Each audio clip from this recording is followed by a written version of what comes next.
क्या ईश्वर का अस्तित्व है या नहीं? यदि दुनिया में कुछ विषय विवाद और भ्रम के हैं, तो उनमें यह भी एक अति विवादास्पद विषय है।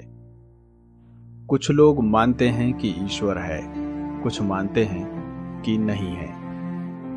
मनुष्य द्वारा बनाए गए सभी धर्मों में, सभी समाजों में ईश्वर, गॉड, अल्लाह के अस्तित्व को स्वीकार किया गया है, जिसने पृथ्वी, आकाश, समुद्र, सभी जीव, निर्जीव प्राणी, वनस्पतियों की रचना की है।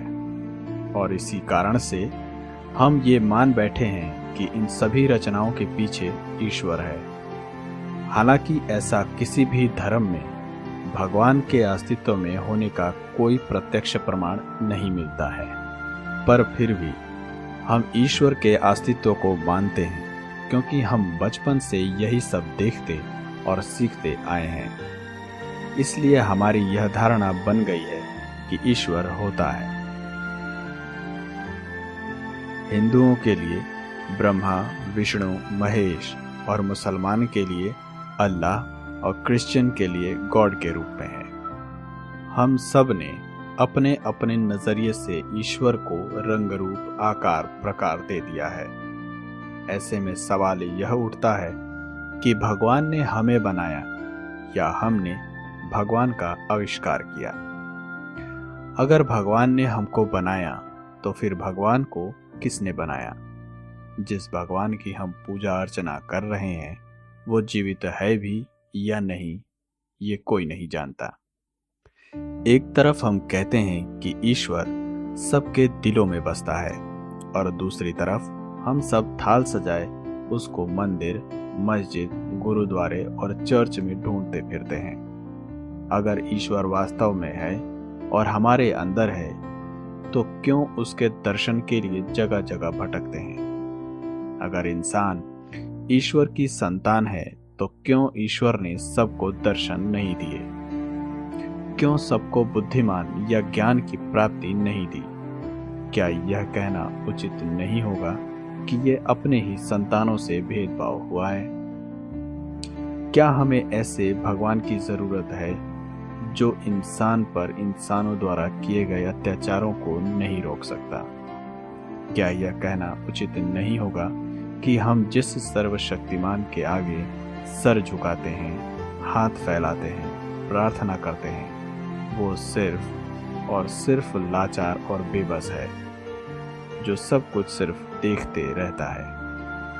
क्या हमने ऐसे भगवान की कल्पना की है जिसमें ताकत तो है पर कुछ कर नहीं सकता?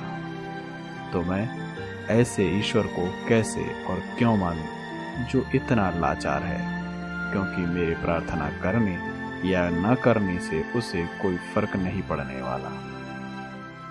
जिस ईश्वरीय रूप के वजह से आज तक इंसान एक दूसरे से धर्म के नाम पर लड़ते आए हैं और आगे भी लड़ते रहेंगे, तो क्या यह कहना उचित नहीं होगा कि जहाँ के लोग जितना ही धर्म और ईश्वर के प्रति कट्टर हैं, वहाँ उतनी ही बदहाली और अराजकता है? यह बात हमें क्यों समझ नहीं आती है कि जो हमें दिखाई ही नहीं देता है, या जो काल्पनिक है और उसके अस्तित्व के बारे में कुछ भी नहीं पता, अर्थात भगवान, के लिए हम लोग उनको मार रहे हैं जिनका अस्तित्व है। जब मैं लोगों को अपने अपने ईश्वर के नाम पर लड़ते देखता हूँ, तब यह विचार आता है कि क्या सच में ईश्वर है? अगर है, तो वो यह सब क्यों नहीं रोकता? अगर इतनी शिद्दत से ईश्वर इस सृष्टि की रचना कर सकता है, तो क्या धरती पर सुख शांति नहीं कर सकता? खैर, अगर यह मान भी लिया जाए कि इस सृष्टि की रचना ईश्वर ने की है, तो यह सवाल उठना भी लाजमी है कि ईश्वर को किसने बनाया और ईश्वर कहाँ से आया? क्या इस सवाल का कोई सटीक जवाब है? शायद नहीं।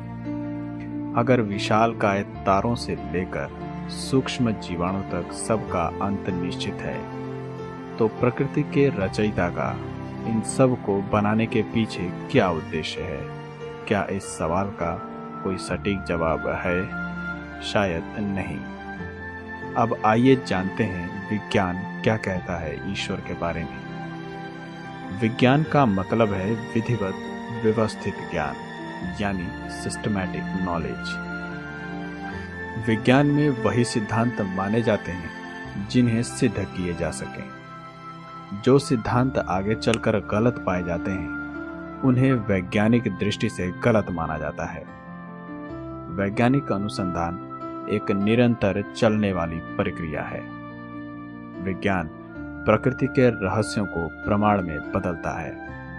आज हम जो कुछ भी हैं विज्ञान की वजह से हैं, न कि ईश्वर की वजह से।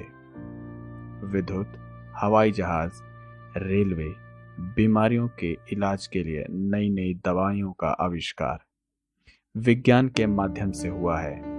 आज विज्ञान ब्रह्मांड के रहस्यों को जानने में लगा हुआ है।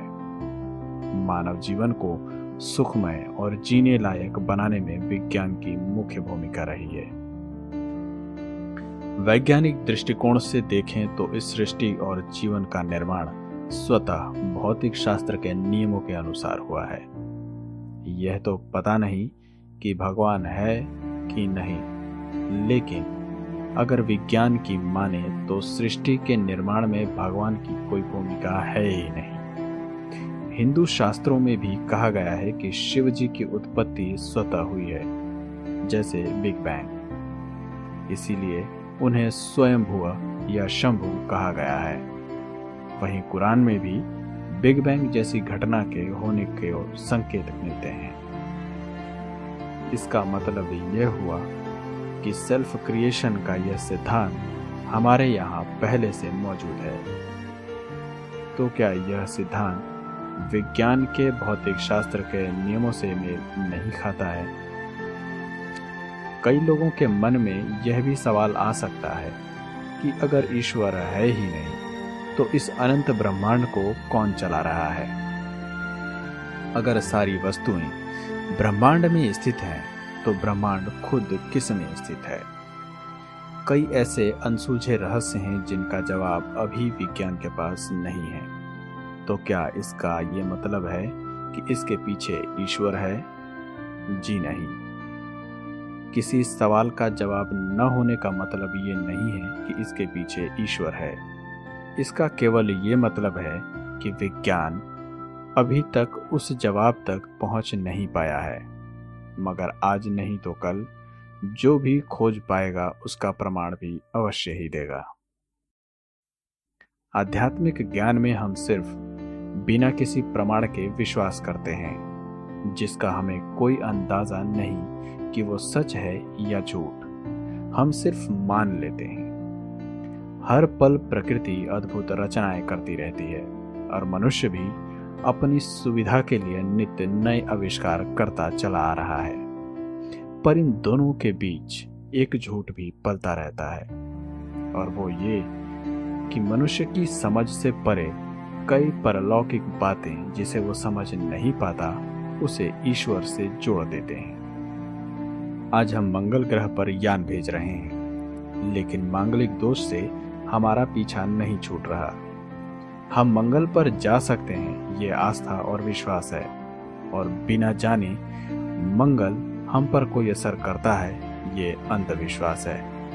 ऐसे ही जाने कितने मन्नतों के धागे नारियल आप बांधते और तोड़ते रहे हैं। चूंकि ईश्वर है कि नहीं इस बारे में कोई प्रमाण उपलब्ध नहीं है, और न तो इसको प्रमाणित या गलत सिद्ध किया जा सकता है। फिर भी किसी भी रूप में ईश्वर के अस्तित्व में विश्वास करना आस्था का विषय है। इसलिए जब तक स्वयं जांच परख न लो, दुनिया की किसी मान्यता पर विश्वास न करो। अब आप खुद फैसला कीजिए कि आप विकासवाद पर विश्वास करना चाहते हैं या फिर सृष्टिकर्ता पर।